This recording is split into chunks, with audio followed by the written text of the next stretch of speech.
Shalom, selamat pagi Bapak Ibu Saudara yang terkasih. Berjumpa lagi kita dalam ibadah pada pagi hari ini.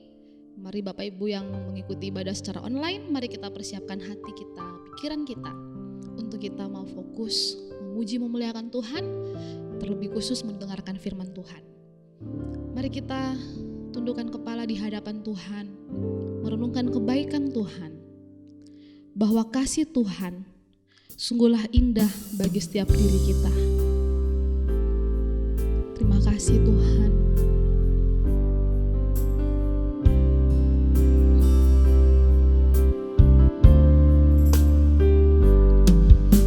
Tuhan, kasih-Mu sungguhlah mempesona diriku. Tuhan, kuasa-Mu sungguhlah menggetarkan hatiku. Kasih-Mu Tuhan, kasih-Mu ya Tuhan, yang Kau limpahkan bagiku, lebih dari yang ku sediakan bagiku. Ku sembah Kau Tuhan sepanjang umur hidupku, sepanjang umur hidupku. Tuhan, kasih-Mu mempesona hidup kami. Kasih-Mu sungguhlah mempesona diriku.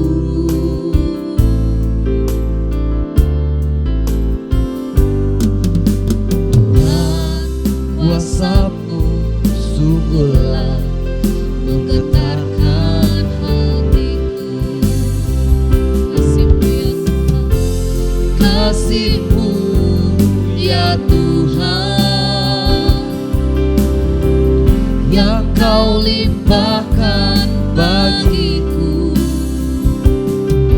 lebih dari yang ku perlu. Kau sediakan bagiku.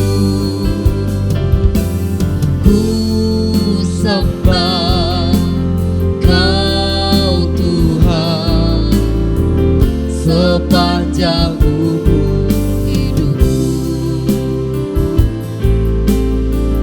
sepanjang umur hidupku. Sebab kasih-Mu ya Tuhan, kasih-Mu ya Tuhan,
Sungguh kami bangga memiliki Engkau ya Tuhan.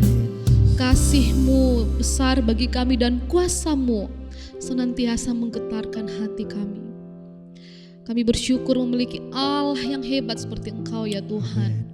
Dan kiranya hati kami terus terpaut hanya kepada Tuhan saja. Terima kasih ya Tuhan.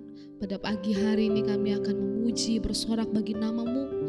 Kiranya Engkau bertahta di atas setiap puji-pujian kami. Berkati kami yang mengikuti ibadah ini dimanapun ya Tuhan. Kami percaya kuasa Tuhan siap melawat setiap kami. Di dalam nama Tuhan Yesus Kristus kami berdoa. Haleluya. Amin. Puji Tuhan, sekali lagi saya menyapa kita shalom Bapak Ibu. Puji Tuhan, pagi hari ini kita bersuka cita oleh karena ada Allah yang begitu hebat, yang mengasihi saya dan Bapak Ibu Saudara. Dan pagi hari ini kita akan memuji Tuhan, kita mau katakan, begitu besar kasih Allah kepada kita. Haleluya. Terima kasih buat kasih-Mu ya Tuhan. Haleluya. Begitu besar kasih Allah pada kita, diberkatilah anak cucu kita di mana-mana. Tuhan mengubah miskin dan menjadikan kaya. Dia merendahkan dan meninggikan juga berbahagia. Berbahagialah bagi orang yang percaya. Anak cucunya pasti tidak akan meminta-minta, karena Allah menggenapi firman-Nya. Tiada yang mustahil bagi orang percaya. Begitu besar kasih Allah pada kita, diberkatilah anak cucu kita di mana-mana. Tuhan mengubah miskin dan menjadikan kaya. Dia merendahkan dan meninggikan juga. Berbahagialah bagi orang yang percaya.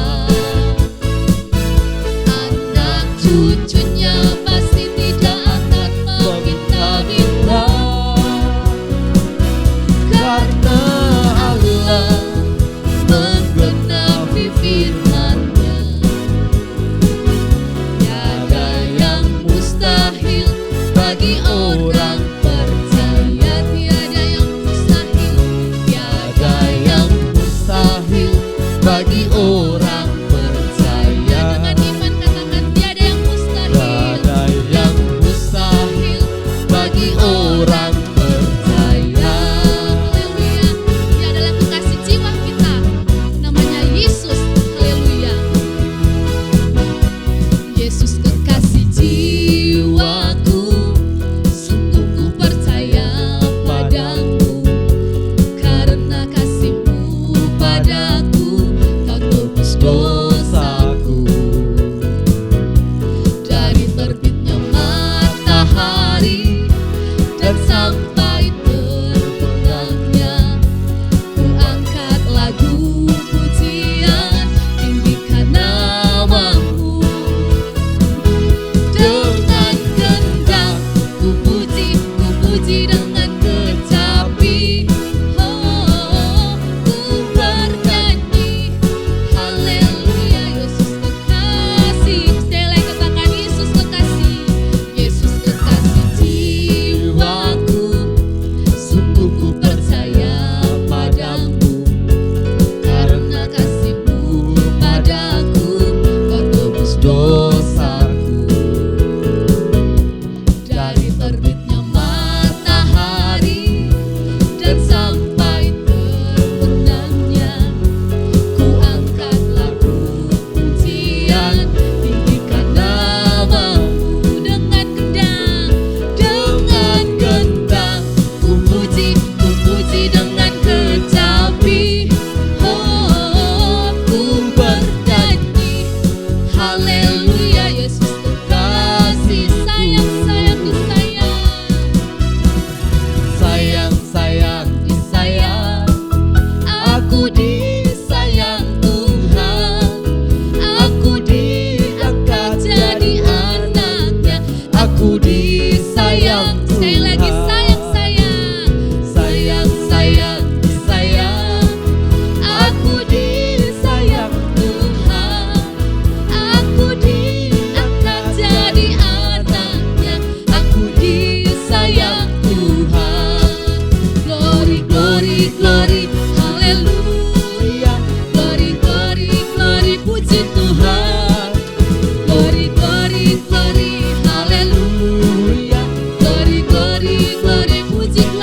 tiba saatnya kita akan bersama-sama kembali merenungkan firman Tuhan, mendengarkan firman Tuhan bersama-sama. Mari kita siapkan hati kita Bapak Ibu, kita akan menaikkan pujian. Musim akan selalu berganti, tapi kasih Tuhan tetap abadi.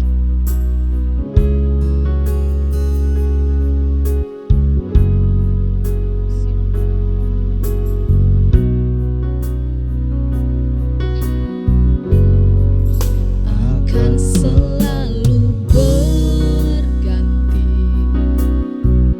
kasih Tuhan tetap abadi, tak akan berubah sampai selamanya. Ku tetap percaya, ku yakin Tuhan memberkati,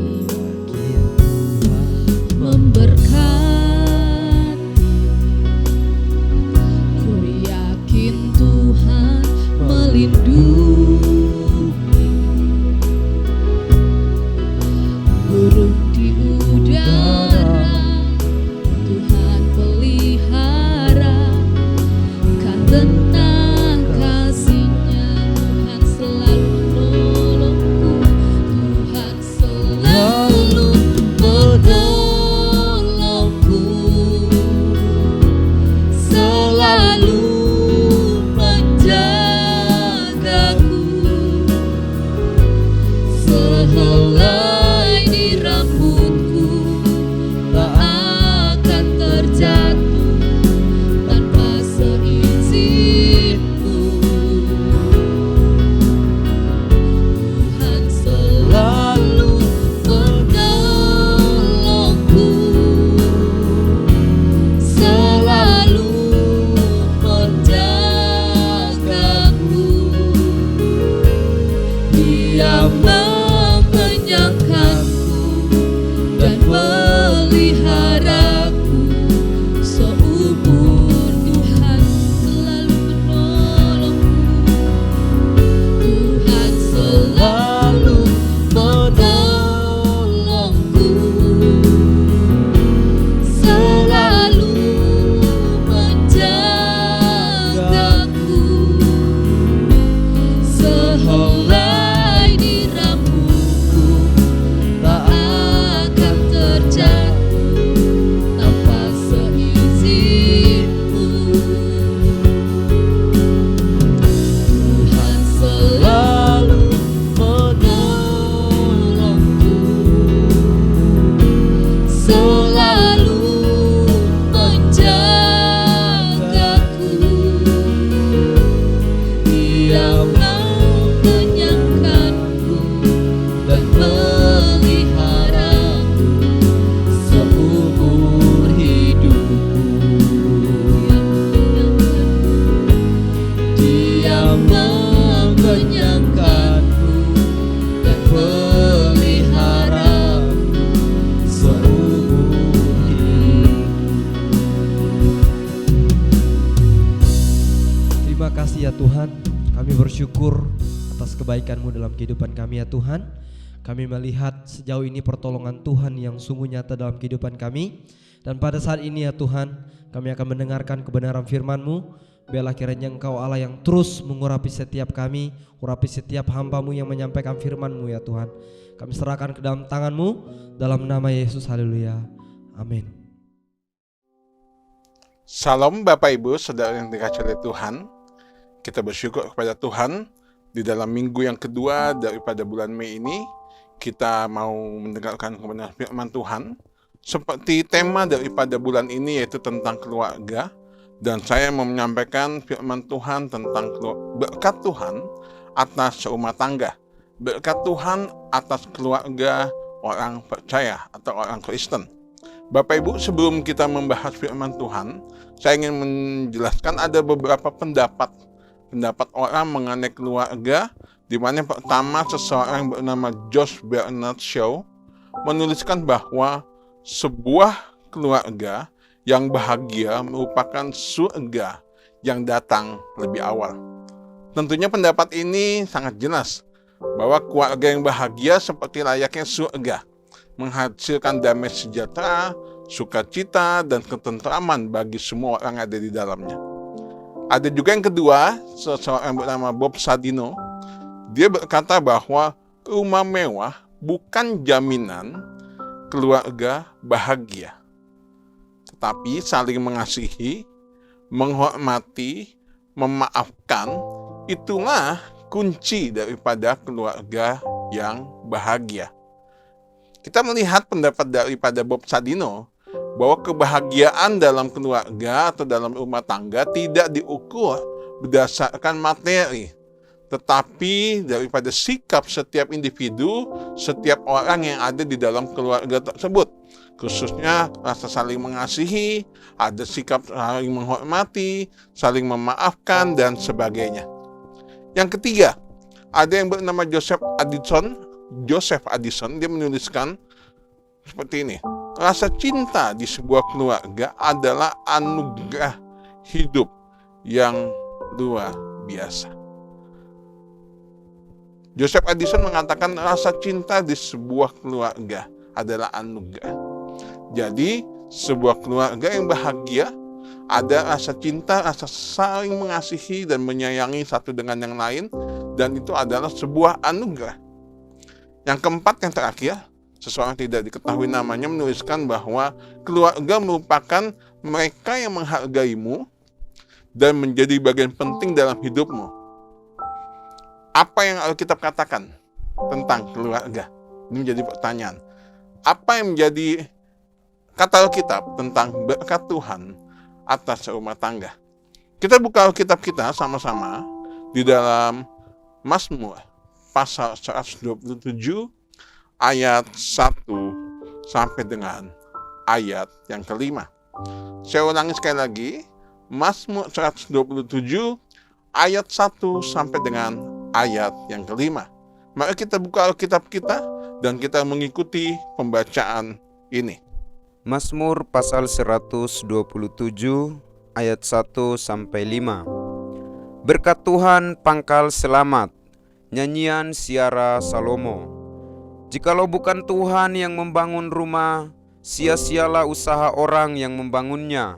Jikalau bukan Tuhan yang mengawal kota, sia-sialah pengawal berjaga-jaga. Sia-sialah kamu bangun pagi-pagi dan duduk-duduk sampai jauh malam, dan makan roti yang diperoleh dengan susah payah, sebab ia memberikannya kepada yang dicintainya pada waktu tidur. Sesungguhnya anak-anak lelaki adalah milik pusaka daripada Tuhan, dan buah kandungan adalah suatu upah. Seperti anak-anak panah di tangan pahlawan, demikianlah anak-anak pada masa muda. Berbahagialah orang yang telah membuat penuh tabung panahnya dengan semuanya itu. Ia tidak akan mendapat malu apabila ia berbicara dengan musuh-musuh di pintu gerbang. Puji nama Tuhan, berbahagialah setiap kita yang membaca, merenungkan, dan melakukan firman Tuhan dalam kehidupan kita sehari-hari. Bapak Ibu kasih Tuhan, kita sudah baca Mazmur 127. Kalau kita lihat, Mazmur ini merupakan bagian daripada Mazmur yang dituliskan oleh Salomo. Dan tujuan dari Mazmur ini adalah menjelaskan kesia-siaan dalam hidup apabila tanpa pertolongan Allah.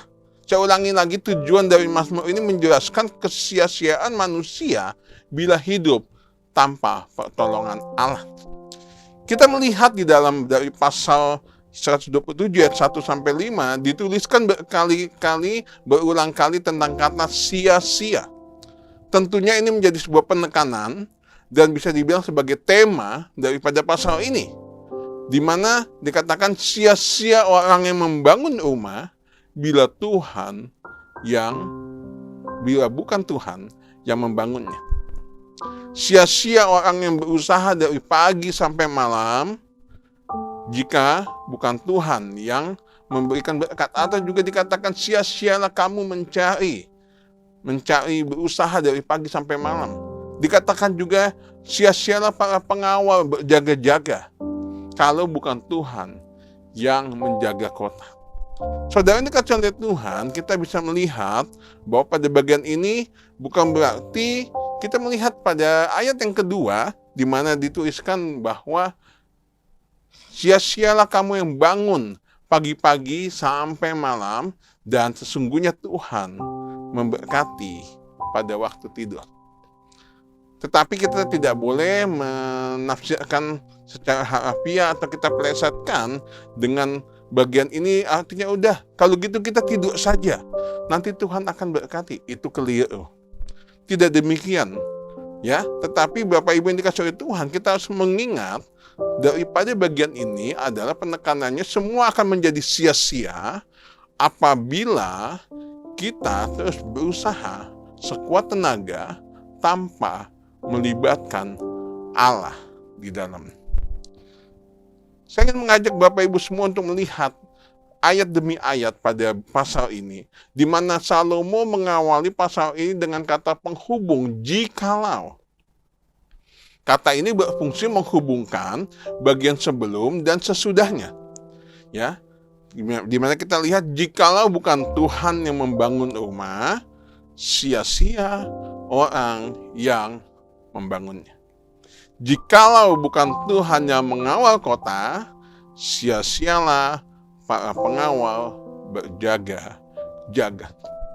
Kalau dibuat rumusnya seperti matematika, jikalau A, maka B. Jikalau A, maka sia-sia B. Saudara ini kasih oleh Tuhan, kita bisa melihat kata jikalau sebagai sebab pada bagian pertama, dan bagian berikutnya merupakan akibat yang muncul.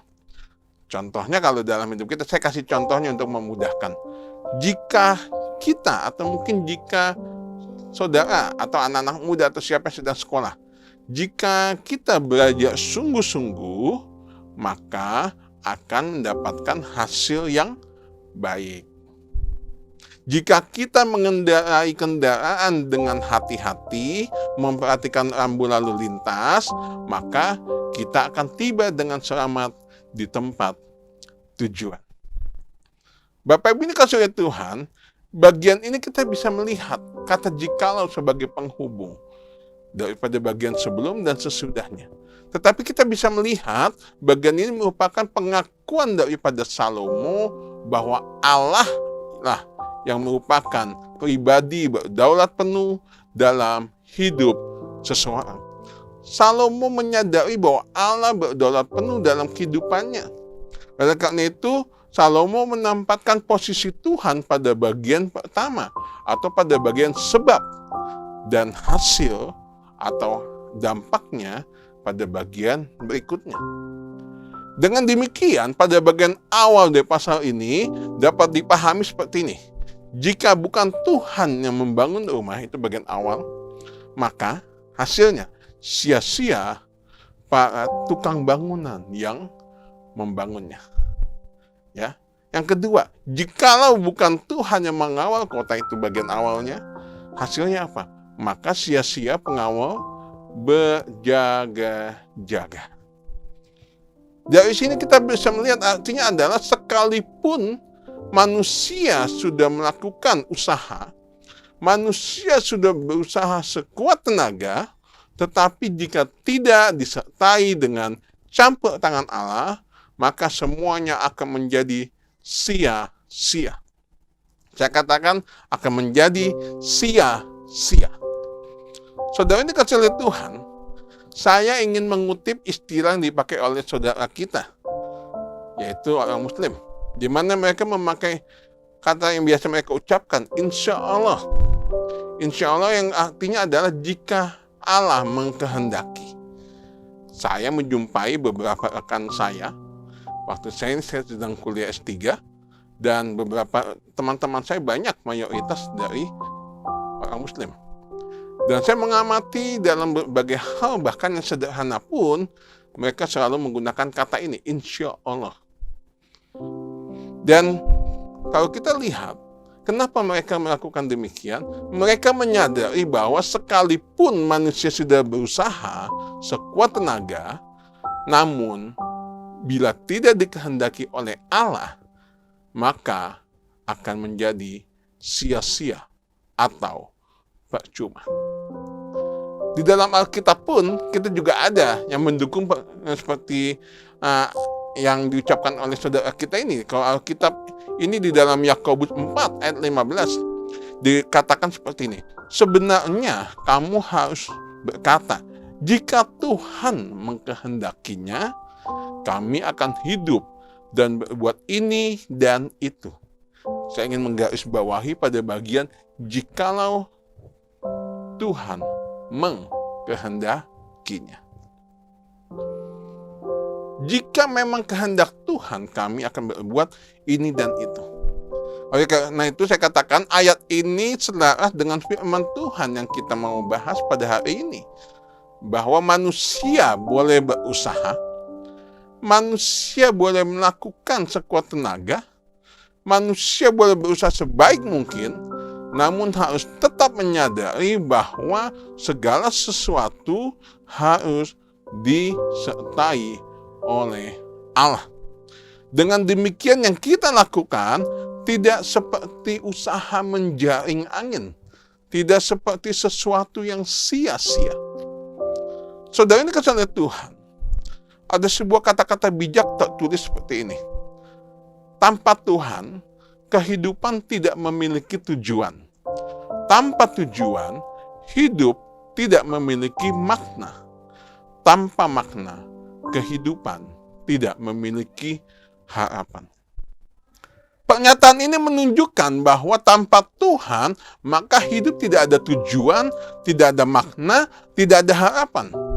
Artinya bahwa manusia hidup hanya sebatas menjalani hari lepas hari, waktu lepas waktu, menjalani sesuatu dengan rutinitas berdasarkan urutan kronologis yang pada akhirnya suatu saat dipanggil oleh Tuhan. Kembali lagi di dalam Mazmur 127. Pada bagian berikutnya Salomo menyinggung juga, kalau tadi tentang jikalau bukan Tuhan, pada bagian ayat 3 dan 4, Salomo menyinggung tentang anak sebagai berkat dan juga sebagai bagian pusaka atau berkat dari keluarga dan juga pusaka. Bapak Ibu ini kasih Tuhan, pada waktu Salomo menuliskan teks ini, sebuah konsep bahwa anak-anak merupakan anugerah Allah dan digunakan sebagai dasar untuk membangun rumah tangga atau keluarga yang berhasil. Makanya ya pasti umumnya kita semua pada saat ini, kalau kita menikah, kita berkeluarga, tentunya kita ingin memiliki keturunan. Itu hal yang wajar, ya. Pasti ingin memiliki keturunan. Kembali lagi saya katakan bahwa anak-anak pada saat itu merupakan anugerah Allah. Dan berbicara anak-anak pada bagian ini sebagai sukacita dan juga sebagai perlindungan. Artinya apa? Anak-anak sebagai sukacita itu bagi keluarga. Artinya bahwa ketika kita memiliki anak, artinya ada penerus keturunan kita. Bapak Ibu punya anak, ya pasti kita bahagia. Artinya ada penerus keturunan kita. Nanti kalau misalnya anak kita punya anak lagi, nikah punya anak lagi, ada lagi penerusnya. Saudara ini kasih oleh Tuhan, itulah makanya anak membawa sukacita atau juga sebagai pelindung. Maksudnya apa? Di sisi lain, anak juga menjadi pelindung bagi orang tua pada masa tuanya. Salomo menuliskan anak dengan analogi sebuah anak panah yang ada di tangan pahlawan. Tentunya hal ini menjadi gambaran tentang anak-anak pada masa mudanya. Kenapa? Anak panah akan berfungsi maksimal apabila berada di tangan pahlawan atau di tangan orang yang bisa memanah. Tentu demikian, ya. Kalau misalnya saya yang pegang anak panah, saya mau panah bisa. Tetapi kalau ada sasaran, belum tentu saya memanah sesuai dengan sasaran. Tapi kalau anak panah tersebut dan panahnya di tangan seorang atlet pemanah atau seorang pahlawan yang jago memanah, maka anak panah tersebut bisa berfungsi dengan maksimal. Berfungsi dengan maksimal artinya ketika ada sasaran yang dituju, ditarik panahnya, anak panahnya, dan disesatkan mencapai sasaran. Saudara ini kecil Tuhan, begitu juga dalam tulisannya Salomo sedang menjelaskan anak yang dilahirkan di masa muda setelah menjadi besar dapat menolong, dapat membela, serta mendapat menjadi jaminan bagi orang tua di masa tua. Artinya pada saat ini fungsi anak merupakan fungsi daripada anak yang baik, yang dimana merupakan harapan ideal dari orang tua untuk anak-anaknya. Pasti dong, Bapak Ibu, selain kita senang punya anak, ada penerus keturunan, kita rindu kalau anak kita sudah besar, sudah berhasil, mereka bisa menolong, bisa menjaga, bisa merawat, serta menjadi jaminan kalau nanti saya tua, anak-anak saya akan merawat. Saudara ini kasih lihat Tuhan.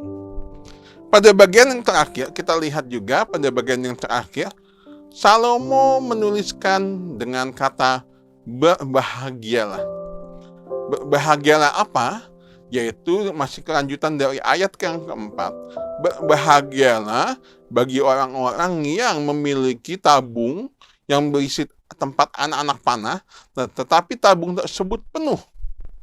Artinya kalau mau saya buat sederhana, berbahagialah seseorang yang punya tabung tempat panah yang diisi oleh penuh anak panah. Yang tabungnya itu penuh dengan anak panah. Kenapa?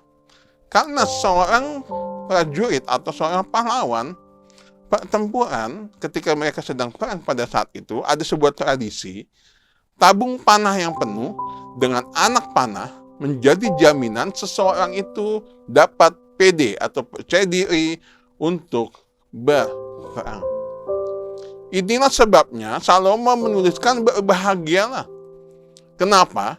Karena orang demikian dia tidak akan malu. Khususnya ketika dia ajak lawannya berperang, dia nggak malu. Kenapa? Karena dia punya banyak senjata, dia punya banyak cadangan anak panah. Lain halnya kalau dia ngajak perang, tetapi dia tidak punya senjata atau dia hanya punya satu anak panah. Kalau seandainya dia panah ternyata tepat sasaran, puji Tuhan. Tapi kalau meleset tidak ada cadangan, bagaimana? Oleh karena itu, Salomo menuliskan berbahagialah orang yang memiliki anak panah yang banyak di dalam tabungnya. Karena kenapa? Orang tersebut tidak menjadi malu.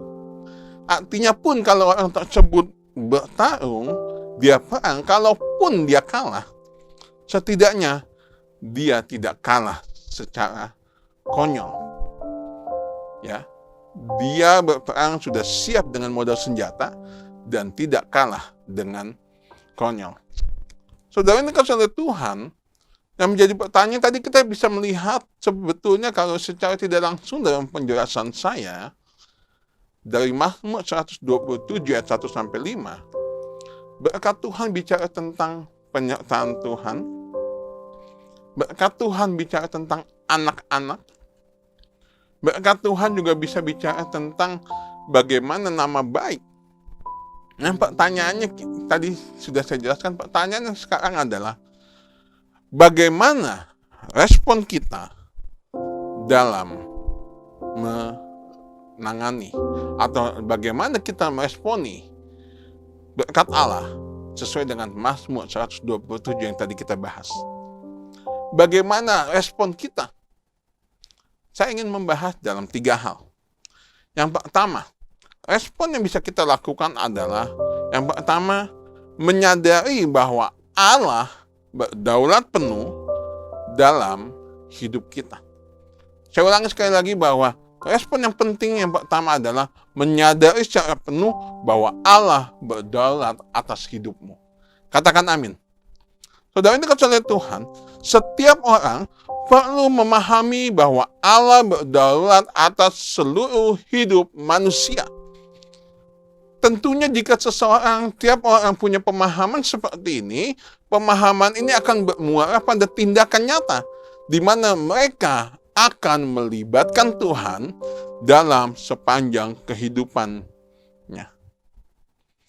Orang yang memiliki pemahaman seperti ini akan menyadari bahwa hidupnya akan menjadi sia-sia bila tidak ada Allah di dalamnya. Allah sangat membenci orang yang mengandalkan kekuatannya sendiri. Allah sangat membenci bagi orang yang tidak melibatkan Tuhan. Kita melihat di dalam Yeremia 17 ayat 5 dikatakan, terkutuklah orang yang mengandalkan manusia, yang mengandalkan kekuatannya sendiri, yang hatinya menjauh dari Tuhan. Bapak, Ibu, Saudara semua, teks ini sudah sangat jelas menunjukkan bahwa orang yang mengandalkan kekuatannya sendiri akan dikutuk. Dari sini kita bisa melihat bahwa kutuk bukan hanya untuk mereka yang melakukan dosa. Kutuk bukan hanya mereka yang melakukan kejahatan, tetapi juga kutuk berlaku untuk orang yang hidupnya mengandalkan diri sendiri. Kenapa?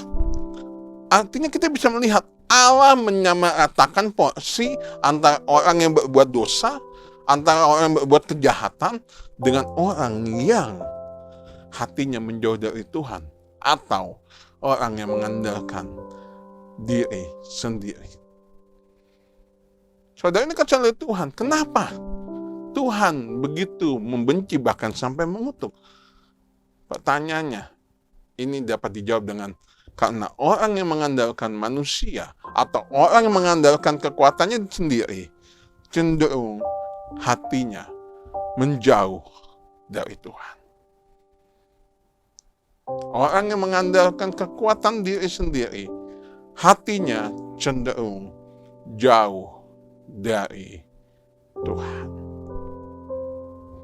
Bapak Ibu, ini kasih Tuhan. Kita bisa melihat bagaimana yang pertama, sikap kita, respon kita yang benar, yaitu hiduplah, punya konsep yang benar, pemahaman yang benar bahwa Allah berdaulat atas hidup kita. Untuk itu marilah kita menyertakan Tuhan dalam setiap keputusan yang kita ambil. Kenapa? Karena Dialah yang berdaulat atas hidupmu. Yang kedua, bagaimana kita meresponi berkat Tuhan dalam rumah tangga sesuai dengan Mazmur 127. Yang kedua adalah menjaga dan merawat anggota keluarga selagi masih ada. Menjaga dan merawat anggota keluarga selama masih ada. Kita berpatokan dari ayat 3 dan ayat 4 yang menyinggung anak sebagai milik pusaka, anak sebagai kebanggaan bagi orang tua. Penting juga untuk kita melihat bagaimana menjaga dan merawat orang atau anggota keluarga selama mereka masih hidup. Saya katakan selama masih hidup. Kenapa? Karena percuma kalau kita menghormati mereka, mereka sudah meninggal. Saya menjumpai ada orang ya di mana anggota keluarga meninggal, dibuat kuburannya bagus-bagus. Ya, saya tidak salah, saya tidak menyalahkan. Mereka mungkin itu salah satu bentuk penghormatan kepada sanak keluarga yang sudah meninggal. Cuma sangat disayangkan kalau hal tersebut hanya dilakukan waktu sudah meninggal. Jangan sampai waktu keluarganya tersebut masih hidup, mereka benci. Atau mungkin mereka tidak suka, atau mungkin ada hal-hal yang tidak baik. Saya harap itu tidak terjadi. Saudara, ini kasih oleh Tuhan, kembali lagi, bahwa penting bagi kita untuk merawat anggota keluarga yang masih hidup. Untuk orang tua, saya mulai dengan orang tua. Untuk orang tua,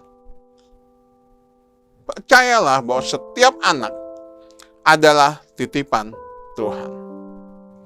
Ya, amin. Bapak Ibu, kalau Tuhan kasih Bapak Ibu anak, ya ada yang 1, ada yang 2, ada yang 3, ataupun ada yang banyak, ingat, itu titipan Tuhan. Yang jadi permasalahannya jangan hanya sekedar Bapak Ibu pengen punya anak, tetapi marilah untuk merawat dan mendidik anak tersebut dengan benar dan takut akan Tuhan.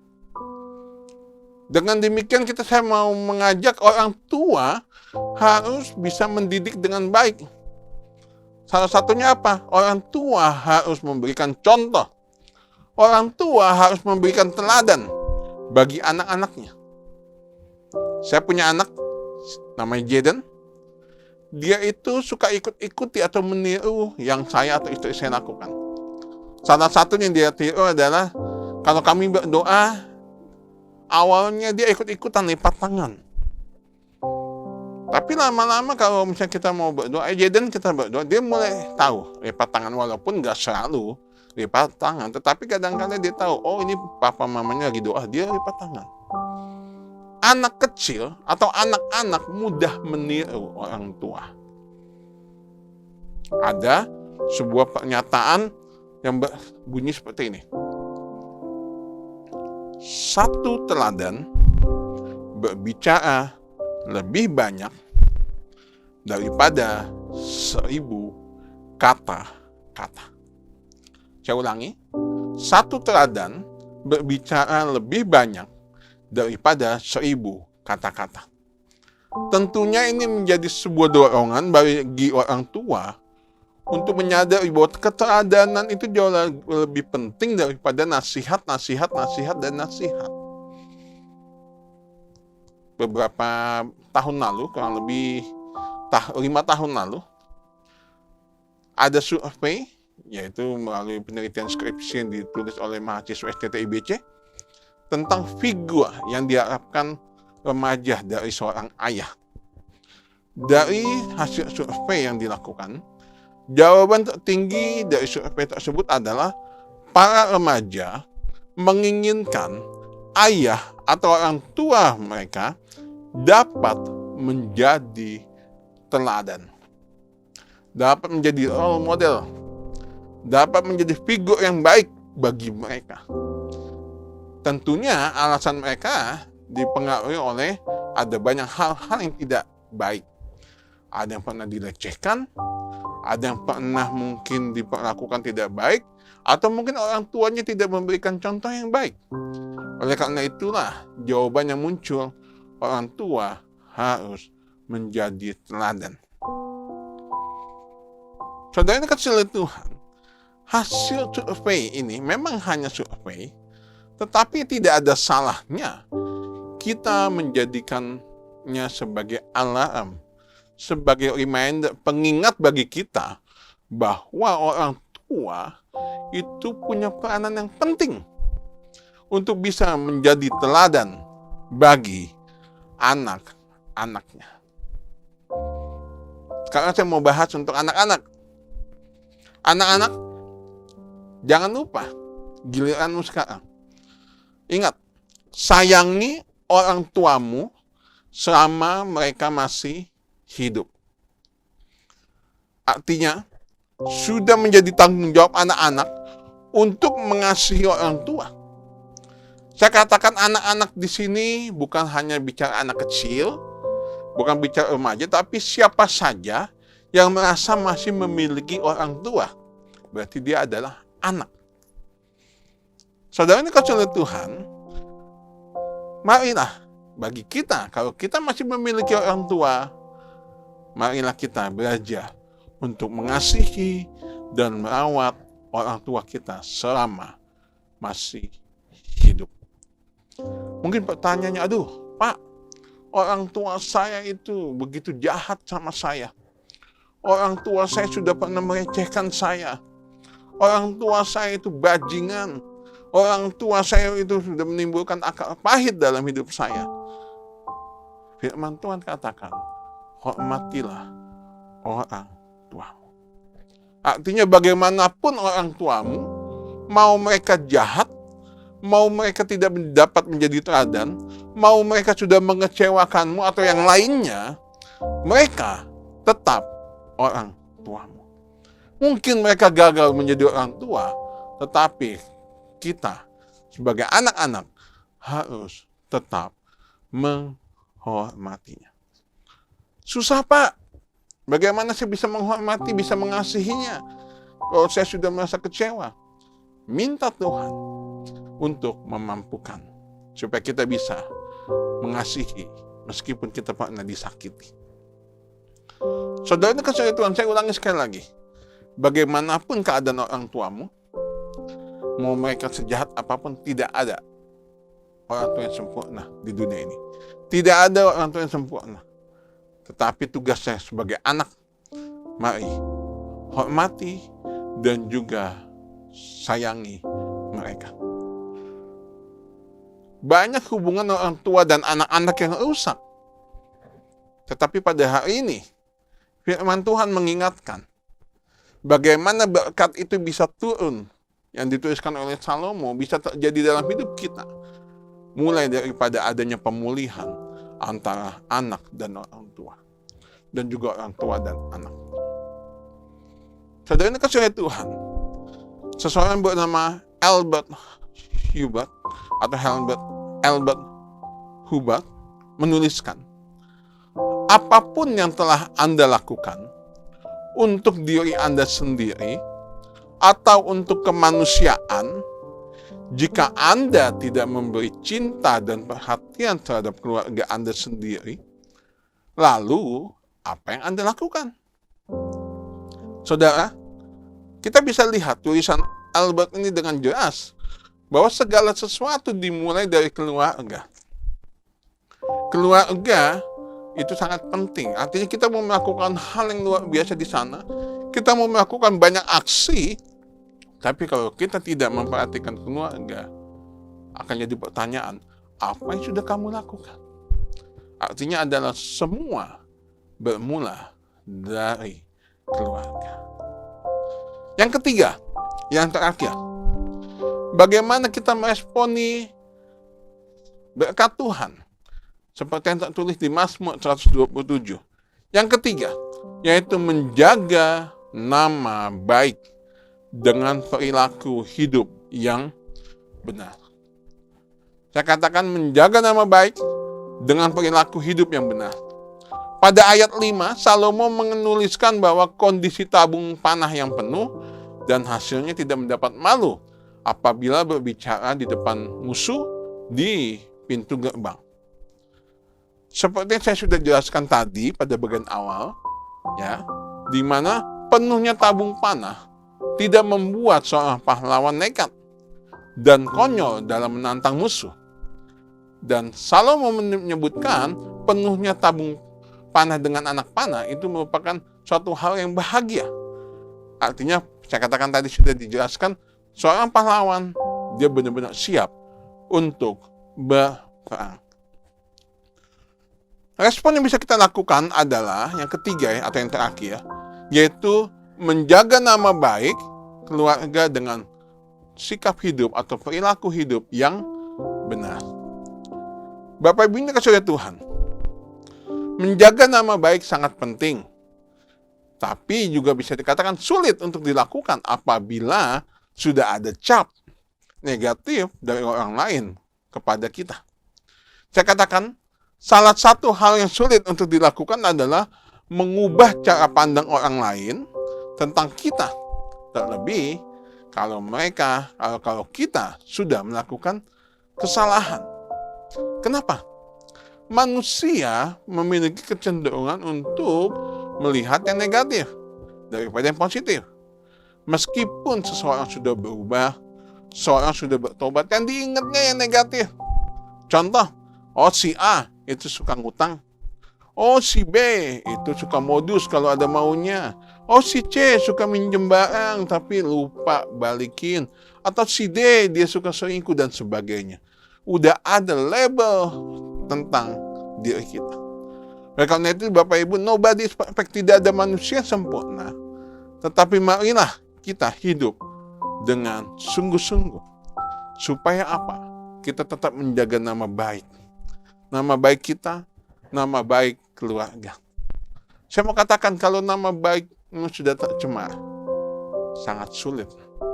Sekalipun engkau sudah sukses, engkau sudah berubah, orang akan cenderung mengingat yang dulu. Orang akan melihat dulu waktu belum berubah. Ada peribahasa yang berbunyi, harimau mati meninggalkan belang, gajah mati meninggalkan gading, manusia mati meninggalkan nama. Artinya, akan ada sesuatu yang ditinggalkan ketika kita nanti dipanggil oleh Tuhan. Akan ada sesuatu yang kita wariskan. Biasanya kalau ada orang meninggal, dituliskan kesan-kesan yang baik. Oh, si A ini meninggal, dia dulu waktu hidupnya berbuat baik ini. Dituliskan. Mungkin dia sabar, dia murah hati, dia perhatian, suka menolong, rajin beribadah, cinta Tuhan. Yang baik-baik. Ya, walaupun mungkin orang itu mungkin tidak terlalu baik, tetapi selalu diingat yang baik-baik. Tetapi kiranya ketika nanti Tuhan memanggil kita, kiranya memang betul murni yang diberitakan nama kita yang tertinggal dengan kesan yang baik. Untuk itu, marilah kita menjaga nama baik keluarga kita dengan perilaku yang baik. Jangan sampai karena kesalahan sedikit sehingga orang memiliki pandangan yang tidak baik terhadap kita. Puji nama Tuhan, Bapak Ibu yang dikasihi Tuhan. Kiranya Tuhan menolong kita untuk dapat meresponi berkat Tuhan yang sudah Tuhan berikan dalam keluarga. Bagaimana responnya? Pertama, menyadari bahwa Allah berdaulat penuh atas hidup kita. Yang kedua, menjaga dan merawat orang tua selagi mereka ada, atau menjaga dan merawat sanak keluarga siapa saja selama masih hidup. Yang ketiga, menjaga nama baik. Menjaga nama baik dengan perilaku hidup yang benar. Bapak Ibu ini dikasihi Tuhan, mari pada saat ini kita akan menyanyikan satu lagu di mana pemimpin pujian, worship leader akan memimpin kita pada satu pujian, dan mari kita menyanyikan pujian ini bersama-sama. Mari kita menyanyikan pujian ini dengan sungguh-sungguh di hadapan Tuhan.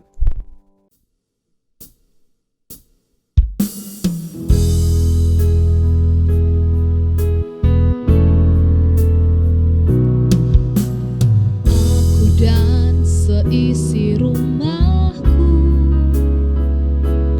akan selalu menyembah-Mu, Tuhan dan Raja-Mu, di dalam kasih karunia-Mu yang hidup saling melayani dan melayani-Mu. Bila Tuhan menjadi kepala rumah ini, maka berkat kehidupan tercurah selalu. Datanglah kerajaan-Mu, jadilah kehendak-Mu, ku alami setiap waktu. Keluargaku adalah sorgaku.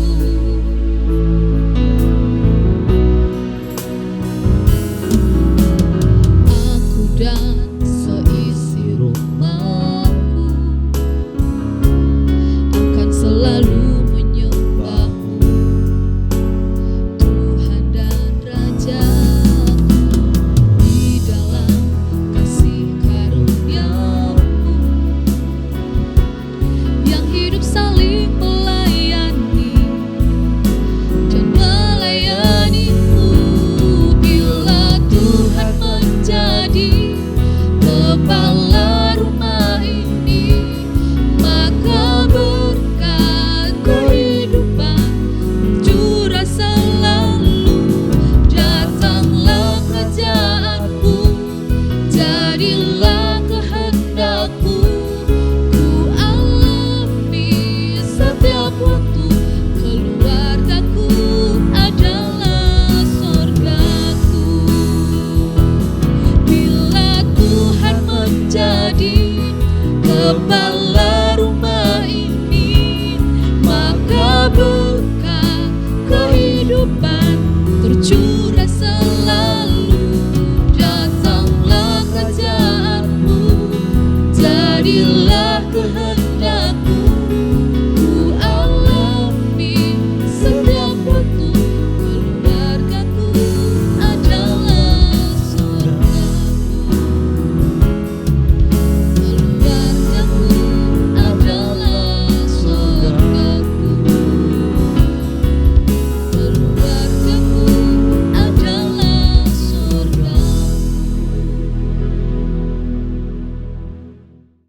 Mari Bapak Ibu Saudara semua, kita sudah menyanyikan pujian tadi, dan mari kita bersatu dalam doa, dan nanti kita sama-sama akan berdoa sebelum mengakhiri ibadah ini. Bapa di surga, kami mengucap syukur, terima kasih untuk firman-Mu yang mengingatkan kami untuk bagaimana meresponi hal atau berkat yang sudah Tuhan berikan dalam hidup kami, di mana Tuhan menolong kami untuk kami memiliki pemahaman yang benar, untuk kami mau melibatkan Tuhan. Kami percaya bahwa Engkau berdaulat penuh dalam hidup kami. Yang kedua, kami mau belajar untuk mengasihi saudara-saudara kami, anggota keluarga kami, selama mereka masih ada. Yang ketiga, kami mau menjaga nama baik kami dengan kami bertindak atau berperilaku benar. Tuhan, firman-Mu sudah selesai kami dengar, tetapi Engkau terus mengingatkan kami. Roh Kudus terus berbicara kepada hati kami, sehingga setiap firman Tuhan yang kami dengar tidak akan kembali dengan sia-sia, tetapi menjadi tertanam dalam hati dan pikiran kami, dan firman itu menjadi rema dalam hidup kami. Terima kasih Tuhan, kami mengucap syukur. Dan saat ini sebelum kami kembali ke rumah kami masing-masing, kiranya Tuhan senantiasa kami mau menaikkan beberapa pokok doa. Yang pertama, menyerahkan sepenuhnya untuk proses pembelian tanah ke dalam tangan Tuhan. Tuhan campur tangan dalam proses pembelian yang ada, dan juga Tuhan cukupkan dana-dana yang dibutuhkan. Tuhan, kami sekali lagi percaya bahwa proyek pembelian dan pembangunan gereja ini bukan dari kami, tetapi berdasarkan visi yang Tuhan taruh. Karena itu kami percaya kalau Tuhan sudah menaruh visi tersebut dalam hati kami percaya Tuhan akan senantiasa menolong sampai semuanya selesai. Kami berdoa untuk biaya-biaya yang dibutuhkan. Tuhan tolong, Tuhan cukupkan. Tuhan juga memberkati kami semua yang sudah terlibat dalam janji iman. Tuhan memberkati kami semua sudah melunasi janji iman. Dan juga Tuhan terus memberkati kami yang belum atau sedang dalam proses pelunasan janji iman. Kami berdoa kiranya Tuhan, kami berserah penuh kepada Tuhan. Tuhan bekerja dengan apa yang tidak kami pikirkan, sehingga tiap kami yang belum melunasi janji iman, kami dapat melunasinya. Dan Tuhan juga menggerakkan setiap anak-anak Tuhan, siapa saja anak-anak Tuhan, supaya mereka tergerak untuk membantu pembangunan dan juga pemberian tanah gereja GSJ Bethesda. Sekali lagi kami berdoa Tuhan, menyerahkan pembelian tanah dan proses rencana pembangunan ke dalam tangan-Mu. Tuhan, Kau ada di setiap tahapan atau setiap proses-proses yang ada. Kami juga berdoa Tuhan untuk menyerahkan setiap jemaat-Mu, baik jemaat GSJ Bethesda maupun Anugerah, GSJ Anugerah, yang saat ini sedang sakit. Tuhan senantiasa menyembuhkan, menjamah pada bagian tubuh yang sakit. Kiranya Tuhan, Kau Allah penyembuh. Segala sakit penyakit yang ada kami patahkan, kami tolak di dalam nama Tuhan Yesus. Kiranya Tuhan Kau memulihkan secara sempurna. Tuhan Kau sudah menyembuhkan banyak orang pada 2000 tahun yang lalu. Tuhan yang sama juga menyembuhkan jemaat-jemaat yang membutuhkan pertolongan. Tuhan kuatkan jemaat-jemaat yang sedang lemah. Tuhan hiburkan mereka yang sedang susah hati atau mengalami gelisah. Tuhan berikan kekuatan untuk mereka bisa tetap optimis berjalan bersama-Mu sekalipun hidup yang kami jalani sangat susah. Berdoa juga Tuhan untuk setiap rumah tangga yang ada. Tuhan memberikan kasih sayang, memberikan kehangatan dalam setiap keluarga jemaat-Mu. Berdoa untuk mereka mencari pekerjaan. Tuhan berikan pekerjaan yang terbaik. Berdoa juga Tuhan untuk jemaat yang kesulitan dalam perekonomian. Tuhan juga memberkati dan mencukupkan semua yang dibutuhkan. Berdoa untuk anak-anak yang sekolah, yang kuliah. Tuhan memberkati dalam studi mereka. Terima kasih Tuhan, terima kasih. Kami mengucap syukur, kami serahkan hidup kami ke dalam tangan-Mu. Kiranya senantiasa sepanjang minggu ini, apa yang kami lakukan, apa yang kami kerjakan, tangan Tuhan dibuat menjadi berhasil. Tuhan membuatnya menjadi berhasil, dan nama Tuhan dipermuliakan. Bapa di surga, kami menyerahkan sepanjang minggu ini ke dalam tangan-Mu, dan kiranya Engkau menyertai hidup kami. Mari Bapak Ibu Saudara sekalian, mari mengangkat tangan kita untuk menerima berkat yang daripada Tuhan. Tuhan memberkati engkau dan melindungi engkau. Tuhan menyinari engkau dengan wajahnya dan memberi engkau kasih karunia. Tuhan menghadapkan wajahnya kepadamu dan memberi engkau damai sejahtera. Terimalah berkat daripada Allah Bapa, cinta kasih dan keselamatan daripada Tuhan Yesus Kristus, dalam persekutuan yang manis dengan Roh Kudus, senantiasa menyertai kita, mulai saat ini sampai Tuhan Yesus datang kali yang kedua. Mari Bapak Ibu Saudara semua yang diberkati Tuhan, mari sama-sama kita katakan amin. Puji Tuhan Bapak Ibu, ibadah kita sudah selesai. Mari kita memuji Tuhan dengan pujian Kau Allah yang besar.